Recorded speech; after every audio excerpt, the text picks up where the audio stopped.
Get ready for an electrifying showdown as General Thaddeus Ross transforms into the Red Hulk in two upcoming Marvel movies, Captain America: Brave New World, and Thunderbolts. Witness the rise of this formidable new player set to shake the Marvel Universe to its core. This is a complete breakdown of the character. Thaddeus E. Thunderbolt Ross is the former Lieutenant General of the United States Army who had later served as Secretary of State, originally nominated by Matthew Ellis.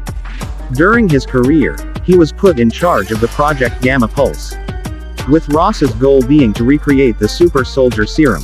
However, the experiment led to an accident which then transformed the scientist Bruce Banner into Hulk. After their long chase, Banner got recaptured, only for Ross's subordinate officer, Emil Blonsky, to use all their experiments to transform into the monstrous abomination. In the face of these odds, Ross was forced to accept Hulk as an ally, allowing him to escape after the fight in New York City, while Ross had been left humiliated. Ross would leave the military and instead served as the United States Secretary of State. During this time, Ross had approved of the Sokovia Accords, which aimed to control the actions of enhanced individuals, primarily the Avengers.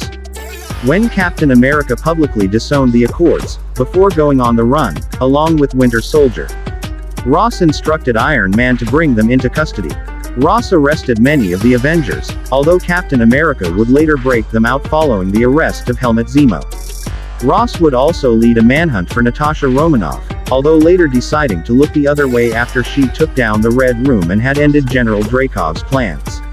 Ross's actions resulted in the divided Avengers failing to stop Thanos from causing the snap, killing half of the universe beings, including Ross. After he was resurrected in the blip, Ross attended Tony Stark's funeral. Thaddeus Ross is a decisive and ruthless man. Thaddeus Ross is an objective man and his main one is to defend the United States of America by advancing the military, often by unconventional means such as a super soldier project modified from a similar experiment from World War II. However, Ross is largely motivated by his own personal feelings and his vendetta against Hulk.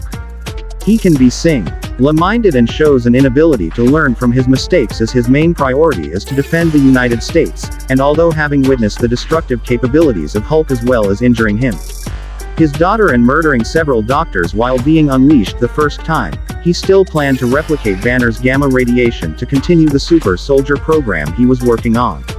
Ross can also be a hypocrite. Though he loves Betty dearly, he has destroyed his relationship with her due to hunting down the man she loves as a fugitive and the fact that he was the one who made him a fugitive in the first place.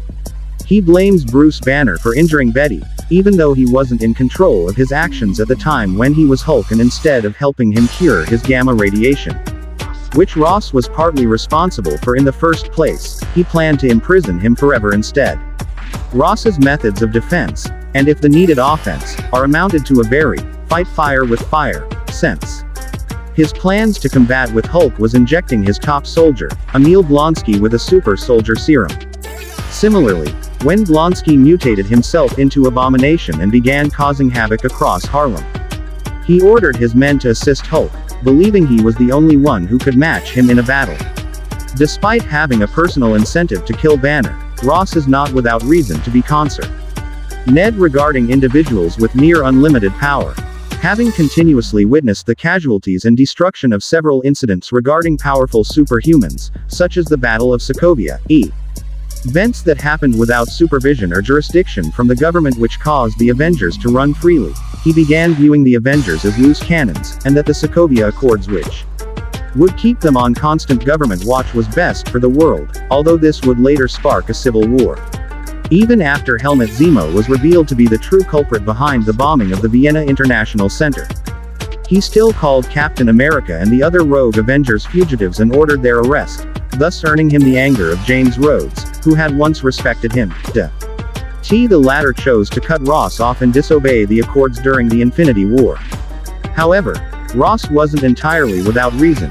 He had enough empathy for Scott Lang and Clint Barton and their family, i.e. to agree to not put the two back in the raft and instead place them in house arrest, likely not wishing them to have a similar situation to him and his daughter.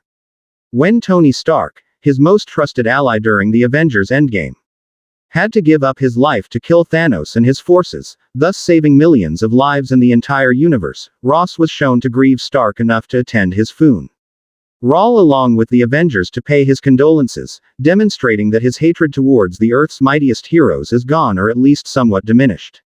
Early considered to make an appearance in Captain America: Civil War. But according to Joe Russo, the idea was dropped as they already had the film crowded with characters and they had to include a backstory which did not fit into the film's narrative. However, he did not discard the possibility of using Red Hulk in further installments.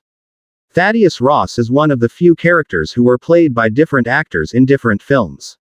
The others are James Rhodes, Howard Stark, Bruce Banner, Bambi Arbogast, Fandral, Thanos, Red Skull and Cassie Lang.